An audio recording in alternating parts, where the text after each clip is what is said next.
किसी नाम विशेष पर मैं टिप्पणी नहीं करना चाहता, लेकिन ये कहा जा सकता है कि 20 में से 14 लोगों पर आरोप पत्र करने लायक प्रूफ मिला और 6 लोगों पर आरोप पत्र दाखिल करने लायक प्रूफ नहीं मिला। सर, इस पूरे मामले में आर्यन खान को क्लीन चिट दी गई है। आप सप्लीमेंट्री चार्जशीट भी इसमें दाखिल करेंगे, तो क्या ये माना जाए कि अभी सप्लीमेंट्री चार्जशीट तक जो है आपकी जांच जारी है इस पूरे मामले की? देखिए, कोई भी इन्वेस्टिगेशन अपने आप में चार्जशीट तक ही सीमित नहीं रहता। अगर नया कोई एविडेंस आता है तो उसमें खोलने की पूरी गुंजाइश है, रीओपनिंग की पूरी गुंजाइश है। अगर वैसी जरूरत आएगी, नौबत आएगी तो किया जाएगा। सर, लगातार कोर्ट में एनसीबी दलील देती थी कि ये international conspiracy, international drug syndicate से जुड़े हैं आर्यन खान और तमाम लोग, और इसलिए उन्हें निचली अदालत से लगातार जमानत नहीं मिली थी। हाई कोर्ट ने उन्हें जमानत दी। देखिए, अगर एनसीबी ने एसआईटी के लेवल पर इस कांड को लिया था तो इसके पीछे कुछ कारण होंगे। कारण ऑब्वियसली स्पष्ट है, क्योंकि कोई रेयर केस में ही एसआईटी को फॉर्म किया जाता है। तो कोई गलतियां थी, कोई प्रोसीड्यूरल मिस्टेक्स थे, जिसको कॉग्निजेंस में लेते हुए एनसीबी हेडक्वार्टर ने एसआईटी का गठन किया और एसआईटी ने प्रोफेशनल इन्वेस्टिगेशन करके कंक्लूजन पर यह आया है कि 20 में से 14 चार्जशीट के लायक है। सर, ये इंटरनेशनल कॉन्स्पिरेसी नहीं थी? मतलब बिल्कुल इंटरनेशनल कॉन्स्पिरेसी की बात अभी तक के जांच में नहीं आई है। आज तक जो आज चार्जशीट हुआ है उसमें कोई इंटरनेशनल कॉन्स्पिरेसी की बात नहीं है। सर, 25 करोड़ रुपए के घूस के आरोप लगे थे जो किरण गोसावी है वो डील करने के शाहरुख खान की मैनेजर से। आप लोगों ने विजिलेंस जांच बिठाई, कई नीचे लोगों पे कार्रवाई की जो इस केस के आईओ थे, लेकिन जो समीर वानखेड़े थे जो तत्कालीन ज्वाइंट डायरेक्टर थे, उनके ऊपर क्या एक्शन कुछ होगा? क्योंकि जिस तरह से क्लीन चिट दिया आपने एक तरीके से आर्यन खान को, जिनकी गिरफ्तारी की गई है 2 अक्टूबर के बाद 3 तारीख को, वो जांच का विषय है, वो अभी समाप्ति की ओर है। समाप्त जब हो जाएगा तो आप लोगों को पता चल जाएगा। यानी सर, जो भी दोषी है उनको किसी को नहीं बख्शा जाएगा, चाहे वो एनसीबी के ऑफिसर्स हों?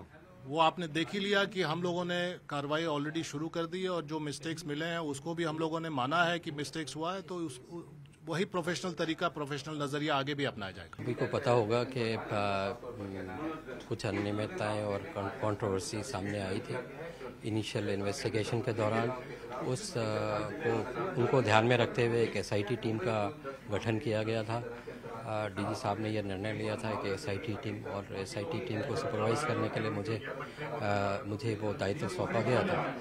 तो हमने अपना काम बिल्कुल फेयर और ऑब्जेक्टिव मैनर में किया और जो भी तथ्य सामने आए उनके आधार पे हमने ये पाया है कि जो 20 लोग जिनको अरेस्ट किया था उसमें से 14 लोगों के खिलाफ प्रमाण है। बाकी 6 लोगों को हमने प्रमाण नहीं रहने के कारण हमने उनके खिलाफ कंप्लेंट की। सर, आर्यन खान के खिलाफ ऐसे कौन से सबूत आपको नहीं मिले थे जिसके कारण उन्हें क्लीन चिट दिया गया और इंटरनेशनल ड्रग साजिश की बात हो रही थी? सर, सबसे बड़ा जो प्रमाण उनके खिलाफ ये कहा जा रहा था कि उनके फ्रेंड के पास से ड्रग मिला और वो ड्रग आर्यन खान के लिए भी था। हमने जो स्टेटमेंट देखा है और प्रमाण देखे हैं उसमें आर्यन खान के जो दोस्त हैं उन्होंने बड़े ही क्लियर टर्म्स में कहा है कि वो ड्रग जो उनके पास था वो आर्यन खान के लिए नहीं था। इनफैक्ट आर्यन खान ने उन्हें मना किया था और ड्रग यूज पे लाने के लिए। तो ये जो बेसिक प्रमाइस ही गलत थी। दूसरा प्रमाण ये था कि कंजम्पशन का चार्ज उन पर लगाया जा रहा था। कंजम्पशन के लिए सबसे इम्पोर्टेंट जो एविडेंस होता है वो medical examination of the accused. वो मेडिकल एग्जामिनेशन नहीं कराया गया जब उनको गिरफ्तार किया गया था उस समय, या डिटेन किया गया था, उस पर कोई मेडिकल एग्जामिनेशन नहीं। तो ये कंजम्पशन की बात जब शुरू में ही बड़ा ही उनके फ्रेंड ने क्लियर कर दिया था कि वो कंजम्पशन नहीं है, फिर कंजम्पशन कैसे आया? और तीसरा ये कि जो व्हाट्सएप चैट, जो मोबाइल फ़ोन उनका खोला गया, उसके लिए आप बिल्कुल कोई लीगल जो फॉर्मेलिटीज़ होनी चाहिए, ये एक्ट बहुत ही कठोर है और इसमें कोर्ट ने बार बार कहा है कि इसमें जो जितनी भी लीगल फॉर्मेलिटीज़ है have to be strictly complied. इसमें नहीं किया गया।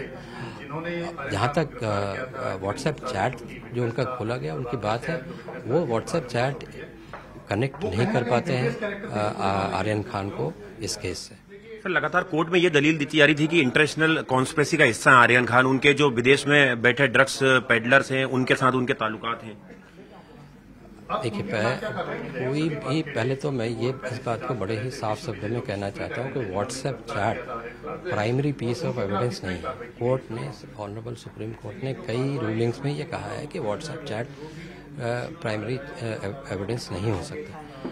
जहाँ तक वो चैट्स को भी हम लोगों ने उसको देखा है, उसको अच्छी तरह से जांच किया, उन किसी भी चैट में ये सामने निकल कर नहीं आ रहा है कि आर्यन खान किसी इंटरनेशनल ड्रग ट्रैफिकिंग नेटवर्क का पार्ट थे। तो ये कहना गलत है कि ये किसी ड्रग ट्रैफिकिंग का पार्ट थे। सर, बाकी जो 14 लोग हैं जिनको चार्जशीट किया गया है, वो जाहिर तौर पर उनके पास से पोजीशन से ड्रग्स मिली भी थी और उनके खिलाफ एनडीपीएस के 29 सेक्शन है, जो अन्य सेक्शन है, उसके खिलाफ कार्रवाई की गई है।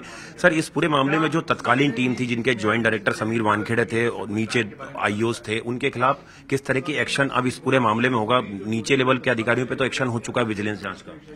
नहीं, अभी विजिलेंस जो इंक्वायरी चल रही है वो अभी पूरी नहीं हुई। हमने जो कमियां पाई है इन्वेस्टिगेशन के दौरान, वो हमने रिकॉर्ड पे लिया है और डीजी एनसीबी ने ये निर्णय लिया है कि इन कमियों को भी जब भी जो विजिलेंस टीम अपना निर्णय जो फाइंडिंग देगी, इन कमियों को भी ध्यान में रखेगी। सर, सप्लीमेंट्री चार्जशीट अभी होना बाकी है, तो ये कहा जाए कि अभी पूरी तरह से आर्यन खान को क्लीन चिट नहीं मिली है, मिल चुकी? क्या सप्लीमेंट्री चार्जशीट में कुछ एविडेंस आएंगे तो फिर से कुछ इसमें इन्वेस्टिगेशन आगे हो सकती है? सर, जो भी अभी तक जितने प्रमाण मिले हैं उसमें जो भी तथ्य सामने आए उसमें, उसके आधार पे हमने 14 लोगों के खिलाफ चार्जशीट किया और 6 लोगों के खिलाफ चार्जशीट नहीं किया। तो अभी एज थिंग्स स्टैंड अभी कोई चार्जशीट हम उनके खिलाफ नहीं कर रहे हैं। सर, क्या शाहरुख खान से भी एनसीबी की एसआईटी ने पूछताछ की थी? क्योंकि उनके फादर थे सर, उन आर्यन खान को लेके कुछ चीजें होंगी जो आपको पूछना चाह रहे होंगे फैमिली मेंबर से। हमें उसकी जरूरत कभी इन्वेस्टिगेशन के दौरान ऐसा कभी नहीं हमने प्रतीत किया कि हमें प्रतीत हुआ कि शाहरुख खान को एज विटनेस बुलाना चाहिए। और ये इवन जो ओरिजिनल टीम थी, उन्होंने भी शाहरुख खान को नहीं बुलाया या उनका स्टेटमेंट नहीं रिकॉर्ड किया।